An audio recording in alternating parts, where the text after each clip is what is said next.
ఎన్నేళ్లైందమ్మా నీ ఒళ్ళో ఇలా తలపెట్టుకుని కూర్చొని. అవును బాబు, ఆ పసితనంలో నువ్వు నిద్రపోక మారం చేస్తుంటే ఇలాగే పడుకోబెట్టుకుని జోకొట్టేదాన్ని. మళ్ళీ ఈనాటికి ఇంతవాడివైనా నాకు పసివాళ్లానే అనిపిస్తున్నావురా. అన్నయ్య, కాఫీ తీసుకో. అమ్మా, ఇన్నేళ్లు కన్న బిడ్డలా పెంచిన ఆ మృతమూర్తి నిన్ను చూడాలని ఎంతో ఆశపడుతుంది. నువ్వు చెల్లి నాతో రావాలమ్మా. తప్పకుండా వస్తాను బాబు. నా బిడ్డను నాకంటే ఎక్కువగా పెంచి చదివించి ప్రయోజకుడిగా తీర్చిదిద్దిన ఆమె రుణం నేను ఎలాగూ తీర్చుకోలేను. కనీసం ఆ దేవతకి చేతులెత్తి నమస్కరించి నా కృతజ్ఞత చెప్పుకోవాలి. తప్పకుండా వస్తాను. పద్మ, సామాన్లన్నీ సర్దేసి మనం ఇక్కడి నుంచి బయలుదేరి వెళ్ళిపోదాం. అదేమిటి బాబు, సామాన్లన్నీ సర్దమంటున్నావు ఎందుకు? అవునమ్మా, ఇక మీరెక్కడా నేను అక్కడ ఉండటం ఏమిటి, అంతా కలిసే ఉందాం. పైగా అక్కడ అమ్మ మరీ మరీ చెప్పింది మిమ్మల్ని తీసుకొచ్చేసేమని. వద్దులే నాన్న, వాళ్ళ మంచితనాన్ని ఆధారంగా తీసుకుని మేం కూడా వచ్చి అక్కడ ఉంటాం బాగుండదు. అలా అనొద్దమ్మా. నన్ను పెంచిన ఆమె నుంచి దూరంగానూ వచ్చేలేను, నన్ను కన్నా నీకు దూరంగానూ ఉండలేను. మీ ఇద్దరు నీడలోనే ఉండాలన్న ఆశ. అందుకే నువ్వు నా వెంట రావాలమ్మా. అది కాదు నాన్న, నేను చెప్పేది. ఈ ఒక్క విషయంలో నేను చెప్పేది నువ్వు వినాలమ్మా. ఎంతో ఆప్యాయంగా మిమ్మల్ని ఆహ్వానించిన ఆమె మాట కాదన్నా, మీ ఇద్దరి దగ్గర ఉండాలన్న నా కోరిక నెరవేరదన్నా నేను తట్టుకోలేను. ప్లీజ్ అమ్మా, నువ్వు వచ్చి తీరాలి. అమ్మా, అన్నయ్య అంతగా చెప్తున్నాడు, కాదని తను బాధ పెట్టడేందుకు? మనం వెళదామమ్మా. సరే బాబు, ఇప్పుడు నేను కూడా నీకు దూరంగా ఉండలేను, అలాగని ఆమె నుంచి నిన్ను దూరం చేయలేను. నీ ఇష్ట ప్రకారమే. కానీ నాకు తెలుసు మా అమ్మ నా మాట కాదందని. కన్న తల్లికి దూరమైన నా కొడుకును మీరు చేరతీసి అమ్మలేని లోటు తెలియకుండా పెంచారు. అనాథగా బ్రతకవలసిన నా బిడ్డ జీవితాన్ని అందంగా తీర్చిదిద్దారు. మీ ఇద్దరు రుణం ఎలా తీర్చుకోవాలో తెలియడం లేదమ్మా. చూడండి, బిడ్డలు లేని మాకు బాబుని కన్నబిడ్డగా పెంచుకున్నందుకు అమ్మా నాన్నని పిలిపించుకునే అదృష్టం కలిగింది. కనుక మీరు మా కృతజ్ఞతలు చెప్పుకోవాల్సిన అవసరం లేదు. అలా అనటం మీ పెద్ద మనసుకు నిదర్శనం. నిజంగా మీ రుణం నేను ఎలా తీర్చుకోగలనమ్మా? మీరు మాతో పాటు బాబుతో కలిసి ఇక్కడే ఉంటే మా రుణం తీర్చుకున్నట్టు భావిస్తాం. ఏమంటారండి? నేను ఏమంటాను అన్నది ప్రశ్న కాదు, అందరూ కలిసి ఇక్కడే ఎందుకు ఉండాలి అన్నదే ప్రశ్న.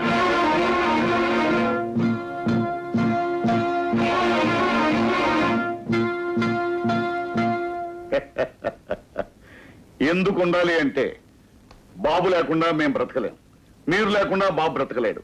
కనుక అందరూ బ్రతికుండాలి అంటే అందరూ కలిసి ఇక్కడే ఉండాలి. అంకుల్, ఇలాంటి ప్రశ్నలు వేస్తే మాత్రం ఎవరం బతకలేం అంకుల్. మిస్టర్ రామారావు, డిపార్ట్మెంట్లో చేరిన చాలా తక్కువ కాలంలోనే నీ శక్తి సామర్థ్యాలను నిరూపించుకున్నావు.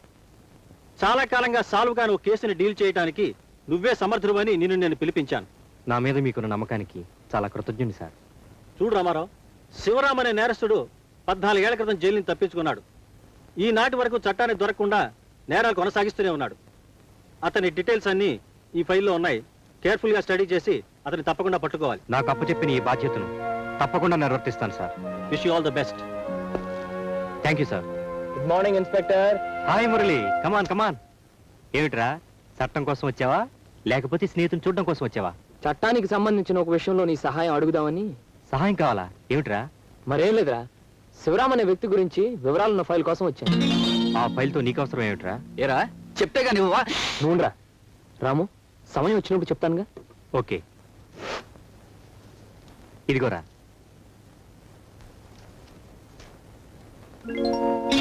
ఒరే రాము, నేను ఇన్స్పెక్టర్ డ్రెస్ లో చూస్తుంటే బ్రహ్మాండంగా ఉన్నావురా. అసలు రౌడీలు షేడీలు నీ కాళ్ళ మీద పడిపోయి ఇలా పోలీస్ స్టేషన్ తో పాటు చేసావు కదా. సారీ రా.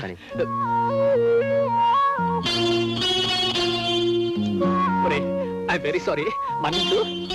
ఇంకోసారి పోలీస్ స్టేషన్ లోకి వస్తే లోపల తోసి పారేస్తా. థ్యాంక్ యూ రాము, వచ్చిన పని అయింది. ఓకే, వెళ్ళొస్తాను. వెళ్ళొస్తాను.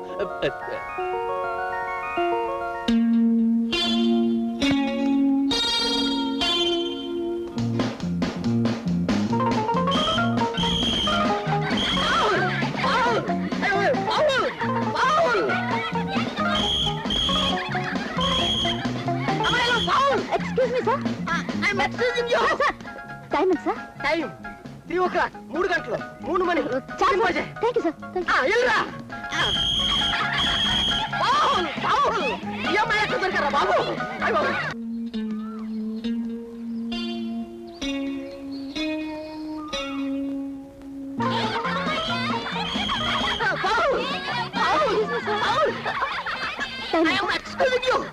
టైం ఎంత సార్?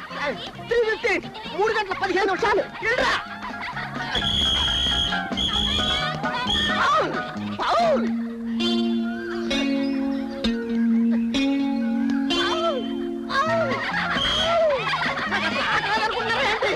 అమ్మాయిలు ఇలా అరిచి అల్లరి చేయకూడదు.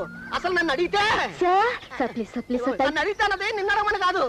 3:25 ఈ వాచ్ నీ దగ్గర ఉంచుకునే ఆత్మానం నువ్వే చూసుకుంటా ఉండు. వెళ్ళు. పో. No game. No game. No game. ఎవరు కనిపించారు? బాబు, ఈ game. 3 గంటలకు వస్తానని చెప్పి 3:30కు వస్తావా? ప్రతి నిమిషానికి కాస్త కాస్త చొప్పున నాకు ఒళ్ళు మంట ఎంత పెరిగిపోయిందో తెలుసా? ఏమిటి మురళి అలా ఉన్నావు? ఏం లేదు రేఖ, నేను ఒక పని మీద 2-3 రోజులు అవుట్ ఆఫ్ స్టేషన్ వెళ్ళాలి. ఏమిటా పని మురళి? నా జీవితానికి సంబంధించిన కొన్ని ప్రశ్నలకి జవాబులు ఎత్తుక్కోవాలి. మురళి నేను నీతో వస్తాను. వద్దు రేఖ, అనవసరంగా నువ్వు అలా నువ్వు నన్ను ఆపాలని చూడకు.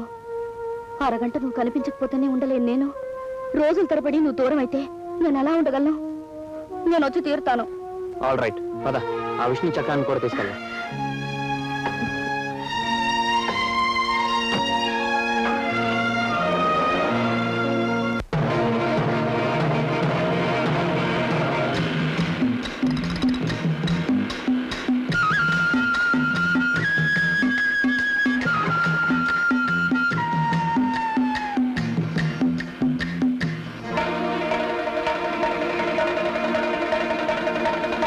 ఎవరు మీరు? ఇక్కడికి ఎందుకు వచ్చారు?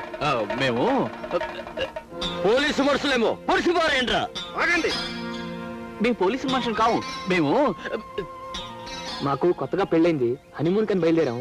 దారి తప్పి మురళి రేఖ అదే మొన్నగా పెళ్ళైంది. మరి ఆడేటి మీ వెనకాల తోకలాగా?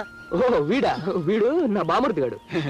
చూస్తుంటే మీరు చక్కటి జంటలా కనిపిస్తున్నారు. రండి బాబు. బాబు, మంచి కోసం బతికేవాళ్ళం. మీకే కీడు చెయ్యం. ప్రతి మనిషికి ఉపకారం చేయాలని మా దేవుడే చెప్పాడు. దేవుడయ్యా?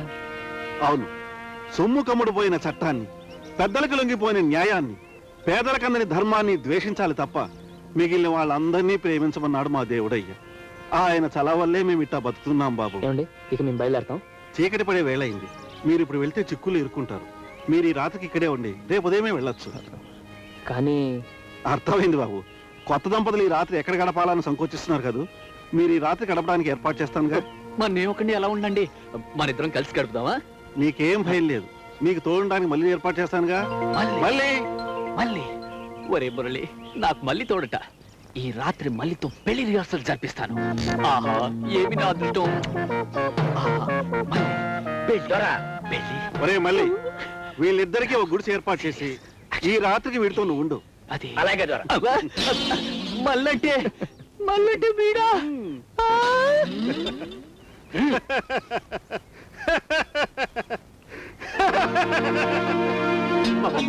నేను ఒక్కడిని ఉంటాను, నాకేం భయం లేదు. మీరు ఆ ఇంట్లో ఉండండి. ఒరే నువ్వేనా చెప్పరా? ఒరే మళ్ళీ నువ్వు పెళ్ళి పెళ్ళి మళ్ళీ నువ్వు వద్దు. ఏ మురళి, కొత్త దంపతులకు చెప్పావేంటి? చెప్పాం గనుకే మనల్ని ప్రాణాలతో వదిలారు, లేకపోతే తోలు ఒలిచేవాళ్ళు. అయినా ఎలాగో మనం దంపతులు కాబోయే వాళ్ళమేగా, కాస్త అడ్వాన్స్ గా చెప్పాను అంతే.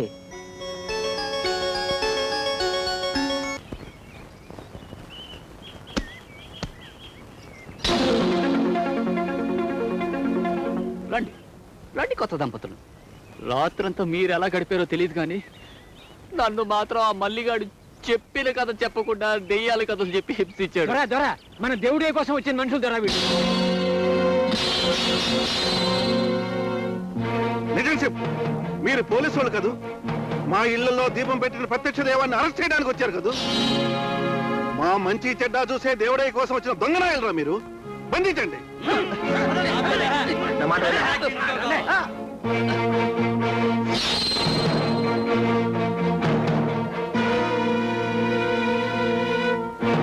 నరికి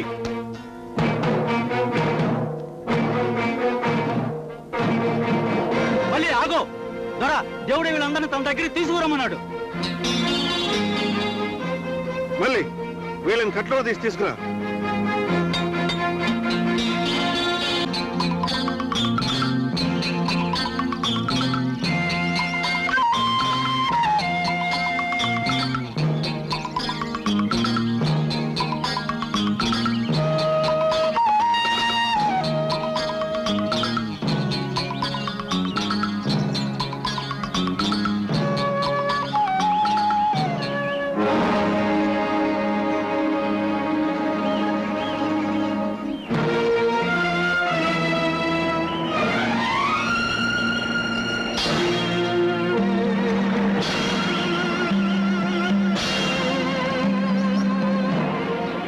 పంద నన్ను పట్టుకోవడానికి వచ్చి నా కాళ్ళు పట్టుకున్నావా? నేను పిరికి పందనే కాళ్ళు పట్టుకోలేదు, నాకు జన్మనిచ్చిన దైవాన్ని, అందుకే భక్తితో కాళ్ళు పట్టుకుంటున్నాను. రేయ్, ఎన్నో ఏళ్లుగా ఎంతో మంది ఆఫీసర్స్ ఈ సింహం లాంటి శివరాముని ఏమీ చేయలేకపోయారు. అలాంటిది పసివేధవులు నన్ను పట్టుకోవడానికి వచ్చారా? పసివాళ్ళని తాళ్లతో బంధించడం దమ్ములున్న మనిషి చేసే పని కాదు. కట్టు ఇప్పండి.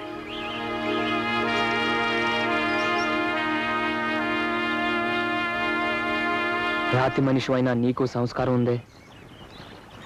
నేను రాతి మనిషిని నీకెవరు చెప్పారు?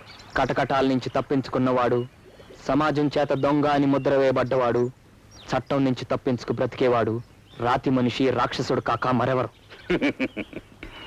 అందరిలాగే నువ్వు అబద్ధాల్ని నమ్మే అమాయకుడు అని అర్థమవుతుంది. అంటే నువ్వు నేరస్తుడివి కాదంటావా? తప్పు చేసి తప్పించుకోలేదంటావా? బాబుని అధిక ప్రసంగం. కష్టార్జితంతో కుటుంబాన్ని పోషించుకునే ఒక మంచి మనిషి మీద కొందరు ద్రోహులు నేరం మోపారు. ఆలోచన లేని చట్టం అతన్ని పట్టుకుంది, చూపులేని న్యాయం అతన్ని శిక్షించింది. అన్యాయంగా తన వాళ్లకు దూరమైన అతను కటకటాల నుంచి తప్పించుకున్నాడు. అది మరొక నేరం అంది సమాజం. అతన్ని వెంట తరిమింది సంఘం.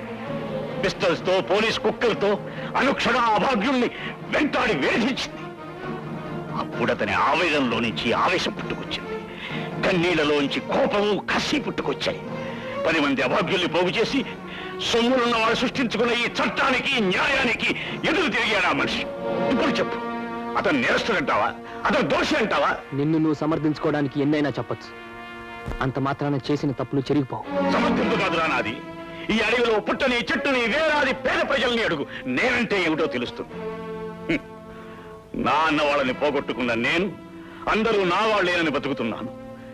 అన్యాయమైపోయిన నేను అందరి న్యాయం కోసం పోరాడుతున్నాను. ఆకలితో బాధపడే వాళ్ళకి అన్నం పెట్టడానికి, ఆపదల్లో చిక్కుకున్న వాళ్ళని ఆదుకోవడానికి నా జీవితాన్ని అంకితం చేసిన నేను ఈ చట్టం ఏమన్నా పట్టించుకోను, ఈ సంఘం ఏమన్నా వినిపించుకోను. నానా, ఏమిటా పిలుపు? కన్న కొడుకు తన తండ్రిని పిలిచే పిలుపు. శభాష్. అందితే జుట్టు, అందకపోతే కాళ్ళు పట్టుకునే నీ తెలివితేటలకి నిన్ను అభినందిస్తున్నాను. ప్రాణాలు తీస్తానని తెలియడంతో నాన్న అని పిలిచి నాటకం ఆడదాం అనుకుంటున్నావా? పద్మవ్యూహంలోకి చొరబడ్డ అభిమన్యుడు తిరిగి బయటికి వెళ్ళలేడురా. అలా అని రెచ్చగొట్టి పంతానికి వస్తే ఈ అభిమన్యుడు పద్మవ్యూహాన్ని చీల్చి చెండాడి అజేయుడై బయటకు వెళ్ళగలడు. ప్రస్తుతం తుపాకీ మీ చేతుల్లో ఉందగా, కాల్చండి. ఏ ఆగిపోయారే? ఈ స్థావరం మీది, ఇప్పుడు అవకాశం మీది. చేతిలో ఆయుధం ఉంది, ఎదురుగా ఏ ఆయుధం లేకుండా నేనున్నాను. కాల్చి చంపండి. కానీ ఒక్క విషయం, ఏమిటది? మీరు నన్ను చంపితే మీకు తెలియవలసిన ఒక గొప్ప నిజం శాశ్వతంగా తెలియకుండా పోతుంది. ఏమిటా నిజం? మీ ఇల్లాలు పేరు పార్వతి, మీ 2 బిడ్డల పేర్లు మురళి, పద్మ. ఎన్నో ఏళ్లుగా దూరం అయిపోయిన వాళ్ళు ఎక్కడున్నారో తెలుసుకోవాలి లేదా? మరొక విధమైన కట్టుకథతో నన్ను ఇంకొక విధంగా మోసం చేద్దాం అనుకుంటున్నావా? నా వాళ్ళ గురించిన వివరాలు పోలీస్ వయసులో చదివి వచ్చి నన్ను మోసం చేద్దాం అనుకుంటున్నావా? నా కుటుంబం అంతా ఏనాడో నాశనం అయిపోయింది. నా వాళ్ళందరూ బుగ్గైపోయారు. నిజం అది కాదు అని నాకు అబద్ధం చెప్పాలనుకోకు. జైలు నుంచి తప్పించుకున్న నాకు నా వాళ్ళందరూ మరణించారని తెలుసురా. తగలబడుతున్న ఇంట్లో నుంచి తప్పించుకున్న అమ్మ నన్ను చెల్లాయిని రక్షించుకుంది. అమ్మ చెల్ల ఈనాటికి మీకోసం కన్నీటితో ఎదురు చూస్తున్నారు. నేను చెప్పింది అబద్ధం అనిపిస్తే అమ్మను కలుసుకొని నిజం మీరే తెలుసుకోండి.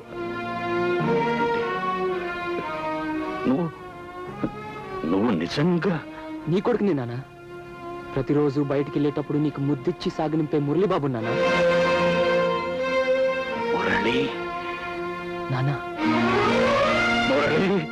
నానా, మిమ్మల్ని చూసిన వెంటనే గుర్తించాను. కానీ మీ నోటి వెంటనే మీకు జరిగిన అన్యాయాన్ని, నిర్దోషమైన నిజాన్ని తెలుసుకోవాలని మిమ్మల్ని నిందించాను. నన్ను మన్నించు నాన్న. నాన్న. బాబు మురళి, ఇన్నేళ్ళు మీరెవరూ లేరనుకుని బాధంతా గుండెల్లోనే దాచుకుని బతికంట్రా. పద, మీ అమ్మని చెల్లెల్ని చూద్దాం. పద. వద్దు నాన్న, మిమ్మల్ని ప్రభుత్వం నేరస్తుడిగా నమ్ముతుంది. మిమ్మల్ని నిర్దోషిగా నిరూపించి అమ్మ దగ్గర తీసుకువెళ్తాను. కానీ నన్ను నిర్దోషి అని నిరూపించడం అంత తేలికైన పని కాదు బాబు. ఎంత కష్టమైనా పర్వాలేదండి, మురళి లాయర్ మిమ్మల్ని తప్పకుండా కాపాడగలడు. ఏమైనా సరే నేను మీ అమ్మని చూసి తీరాల్సిందే. ఒరే మురళి, ఆయన అంతగా అడుగుతున్నారు, ఒక్కసారి మీ అమ్మగారిని చూపించరా. సరే నాన్న. ఒకప్పుడు పున్నమి నాడే మీ అమ్మ నా జీవితంలో ప్రవేశించింది కనుక వచ్చే పున్నమి నాటి రాత్రి నేను అక్కడికి వస్తాను. దేవుడయ్యా, దేవుడయ్యా, దేవుడయ్యా, అసలు దుర్మార్గుడు ఆ రేళ్లవాడి ముఠా గురించి నేను తెలుసుకున్నాను. అందుకే వాళ్ళు నన్ను కాల్చి చంపబోయారు. వాళ్ళుండే స్థావరం నేను తెలుసుకున్నాను. దొరా, అయ్యా వీడికి వెంటనే వైద్యం చేయించు. వీడి వల్ల మనకి ఎన్నో వివరాలు తెలియాలి. అట్లాగేనే. పదబాబు, నీతో చెప్పవలసిన విషయాలు ఇంకెన్నో ఉన్నాయి. సరే నాన్న. పద. మళ్ళీ ఇలాగా అవునమ్మా, నాన్నగారిని కలిశాను, కళ్ళారా చూశాను. మీ గురించి నా గురించి చెప్పాను. ఆయన గురించి పూర్తిగా తెలుసుకొని వచ్చానమ్మా. ఎంత మంచి వార్త చెప్పావు బాబు. ఎక్కడో అక్కడ ఆయన ఉండే ఉంటారని ఇన్నేళ్లు నా మనసులో ఉన్న నమ్మకాన్ని నిజమని నిరూపించావు. బాబు, మీ నాన్నగారు ఎలా ఉన్నారా? చట్టం ఆయన దోషి దోషి అని ముద్ర వేసిన తనను నమ్మిన 10 మందికి దైవంలాగా ఉన్నారు. ఏనాటికైనా తను నిర్దోషి అని నిరూపించుకోవాలని ఆశతోనే బ్రతుకుతున్నారమ్మా. అన్నయ్య, నాన్నగారిని ఒకసారి చూడాలనుంది.